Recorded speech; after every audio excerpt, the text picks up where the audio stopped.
Bien, on va parler éducation. On va parler éducation par l'intermédiaire de notre ministre de l'Éducation, qui apparemment aurait placé ses enfants dans une école élitiste, sachant que, vu le média d'où ça vient, je vais attendre quand même que ce soit confirmé par d'autres médias, parce que Valeurs Actuelles, on est quand même sur un média idéologique qui peut, pas faire le travail d'enquête et seulement confirmer les biais des gens qui partagent leur idéologie. C'est pas propre à l'extrême droite, hein. Donc Valeurs Actuelles, c'est un média d'extrême droite, vous avez des médias à l'extrême gauche qui font ça également, qui sont des médias de combat idéologique, et donc on va prendre ces informations avec des pincettes, mais plus généralement, en fait, ça m'intéresse de vous parler de ce ministre, parce que vous savez, Pape Diaye, quand il est arrivé au gouvernement, il y a eu pas mal de discours pour le faire passer comme un woke extrémiste, etc. Donc c'est vrai que Pape Diaye, quand vous regardez les essais qu'il a écrits, il est effectivement perméable à l'idéologie racialiste américaine et communautariste américaine que la gauche française essaie par tous les moyens d'importer. Donc il est un petit peu perméable au courant woke, mais toutefois je vous demande de l'écouter parce que quand il prend la parole, c'est un intellectuel, c'est un universitaire. Donc ça veut dire qu'il est capable de faire preuve de discernement, il est capable d'avoir des propos modérés, intelligents, et donc de façon générale, il faut éviter de caricaturer les gens, et je vous propose qu'on l'entende sur le thème du racisme systémique. Regardez ce qu'il a à dire sur cette notion. La question du racisme systémique ou du racisme institutionnel, c'est une notion tout à fait utile parce qu'elle permet d'abord de penser la question du racisme de manière plus globale que simplement la dérive d'une personne qui se comporterait mal.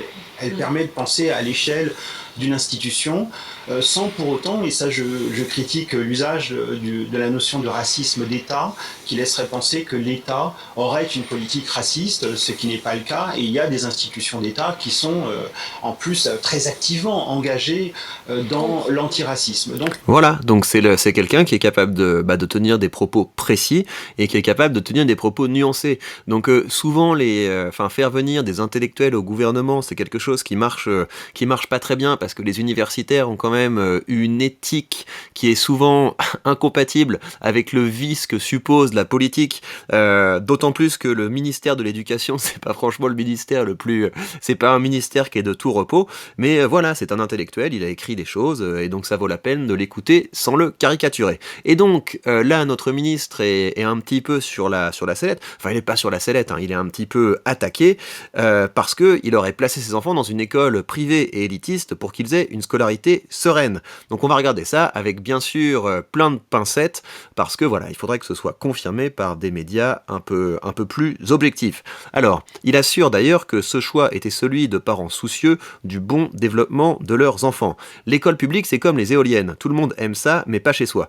Putain, l'extrême droite, ils ont un problème avec les éoliennes, quoi. C'est fou. J'ai pas compris, en fait, le déchaînement de haine contre les éoliennes. Évidemment que les éoliennes, ça va pas tout sauver au mix énergétique, mais le déchaînement de haine de l'extrême droite contre les éoliennes, je trouve ça un peu étonnant. Moi, j'ai pas de problème avec les éoliennes. Je trouve pas ça absolument repoussant. Voilà, c'est pas quelque chose je trouve ça moins moche que les poteaux électriques, par exemple. Bref. Alors, le nouveau ministre de l'Éducation nationale, Pape Diaye, semble être de ceux qui pourraient correspondre à cette expression. Très critiqué depuis sa nomination, notamment pour ses prises de position sur l'antiracisme, il avait notamment, c'est pas très bien écrit, dû faire face à certaines remontrances quant à la scolarité de ses enfants. Peu après sa nomination, Paris Match révélait que ces derniers avaient été scolarisés dans la très prestigieuse école alsacienne dans le 6e arrondissement de Paris, un établissement privé sous contrat réputé pour son élitisme revendiqué. J'avais checké la source de Paris Match et en fait c'est un article qui est derrière un paywall, donc je ne sais pas si effectivement cette information est confirmée par Paris Match. Une incongruité pour un homme désormais censé incarner l'école républicaine, publique et laïque.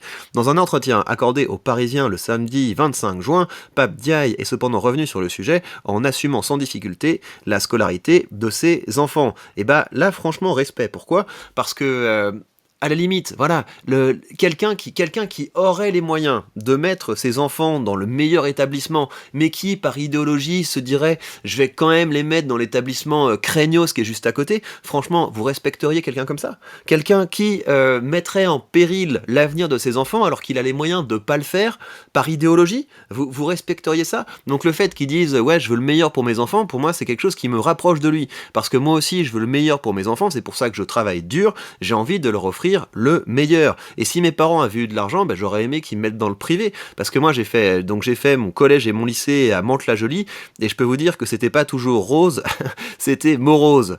Ouais, petite digression, il y a toujours des choses à apprendre de toutes les situations. Et donc le fait d'avoir fait ma scolarité dans ces conditions-là, ça m'a appris pas mal de choses. Ça m'a appris notamment à me défendre, à me battre, à être capable, bah oui, d'affronter des gens qui attaquent en bande. Et c'est également quelque chose qui m'a appris à composer avec l'injustice. Je me souviens en cinquième, en classe de cinquième, donc j'avais une classe où tout le monde faisait le bazar absolument tout le temps. Et donc moi, pour m'intégrer, j'ai fait un petit peu aussi le bazar. Et les profs se sont déchaînés sur moi. Ils se sont déchaînés sur moi. J'ai eu avertissement de conduite, renvoi, j'ai eu rapport disciplinaire. On avait l'impression qu'ils étaient tellement contents que quelqu'un comme moi fasse le bazar et qu'il puisse se déchaîner sur lui. Ça leur a fait vraiment plaisir. Et donc, en fait, au fond, je leur en veux pas. J'en veux pas aux gens qui faisaient plus le bazar que moi. J'en veux pas aux professeurs qui ne faisaient qu'appliquer leur idéologie selon laquelle quelqu'un comme moi devait nécessairement être un privilégié et donc méritait un traitement plus difficile. Parce qu'en fait, ça m'a appris à compter surtout sur moi. Ça m'a appris à compter surtout sur moi. Et je me suis dit que, à partir de maintenant, si j'ai envie d'obtenir des choses dans la vie, personne me fera de cadeaux et je vais travailler beaucoup plus dur. Et même les gens qui attaquaient en bande à cette époque, voilà, il y avait des jours où j'avais la force de pouvoir m'opposer aux fauteurs de troubles de mon établissement. Il y avait des jours où j'étais beaucoup plus fatigué et où le rapport de force était beaucoup trop inégal parce que j'avais pas une bande.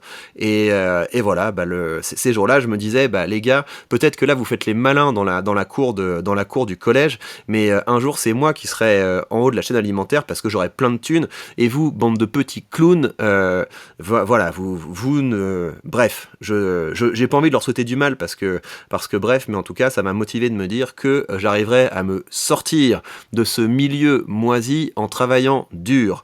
Alors, continuons, refermons cette parenthèse. Pape Diaye est cependant revenu sur le sujet en assumant sans difficulté la scolarité de ses enfants. Le quotidien francilien, qui ne confirme pas que les enfants du ministre sont toujours inscrits à l'école alsacienne, évoque un établissement privé et élitiste, un qualificatif que ne renie pas le ministre de l'Éducation nationale, qui admet que ses enfants sont scolarisés dans un établissement privé sous contrat, une école qui, précise-t-il, remplit donc une mission de service public.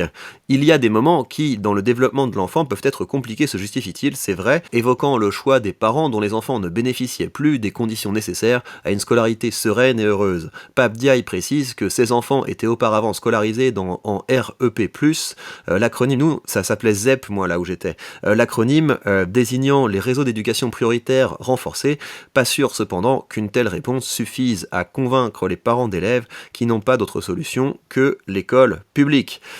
Oui, mais si lui il a le choix, pourquoi est-ce qu'on lui reprochait d'avoir le choix? À la limite, s'il commence à faire des discours du type « il n'y a pas de problème dans les banlieues, il n'y a pas de problème dans les établissements scolaires, mettez vos enfants à tout prix là-dedans, c'est génial, tout se passe bien, il n'y a pas de problème de bazar », franchement, voilà, il a raison de choisir le meilleur pour ses enfants, et je pense que tout le monde doit travailler dur pour pouvoir offrir le meilleur à ses enfants.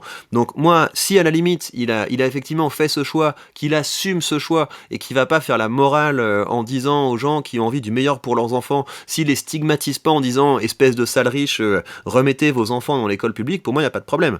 Pour moi, il n'y a aucun problème là-dessus. Mais je voudrais quand même finir par un message de soutien aux professeurs qui enseignent dans les zones d'éducation prioritaire. Enfin, maintenant, je pense que ça s'appelle plus comme ça, apparemment. En fait, quand on compare la scolarité, quand on compare les établissements publics dans les endroits qui craignent avec ce genre d'établissements privés, la différence, elle se fait pas tellement au niveau de la qualité des professeurs. Il y a des professeurs de qualité, il y a plein de professeurs de qualité qui sont dans le public. Leur problème, c'est qu'ils ont des classes avec trop d'enfants et avec trop d'enfants problématiques. Et donc, c'est ça qui fait toute la différence. Ce qui fait toute la différence, c'est effectivement le côté serein qu'on peut avoir dans un établissement privé et élitiste. Je l'ai pas connu, mais j'imagine effectivement que quand nos préoccupations c'est vraiment d'apprendre et c'est pas de pouvoir garder la face, c'est pas comment est-ce qu'on va pouvoir se sortir de telle embrouille, etc. J'imagine qu'on apprend beaucoup plus vite et beaucoup mieux. Alors que quand les profs doivent systématiquement faire la police, c'est beaucoup plus difficile de se plonger sereinement dans le programme. Voilà, on va voir la suite de cette affaire. Donc moi, mon conseil, c'est ne tombez pas à bras raccourcis sur ce ministre Pape Diaye. Profitez du fait qu'il y a un un universitaire ministre pour voir comment est-ce que de beaux idéaux, de belles idées, de beaux concepts peuvent ou non se traduire dans la pratique. Ça va être intéressant de voir comment il s'exprime, ça va être intéressant de voir s'il a la peau dure, et n'hésitez pas à taper son nom sur internet pour voir ses essais. Vous allez trouver de longs extraits gratuits de ses essais via Google Book. Ce sera plus intéressant que de lui taper dessus sur la base de rumeurs. Voilà donc pour cette réaction, prenez bien soin de vous et on se retrouve très vite pour de prochaines news.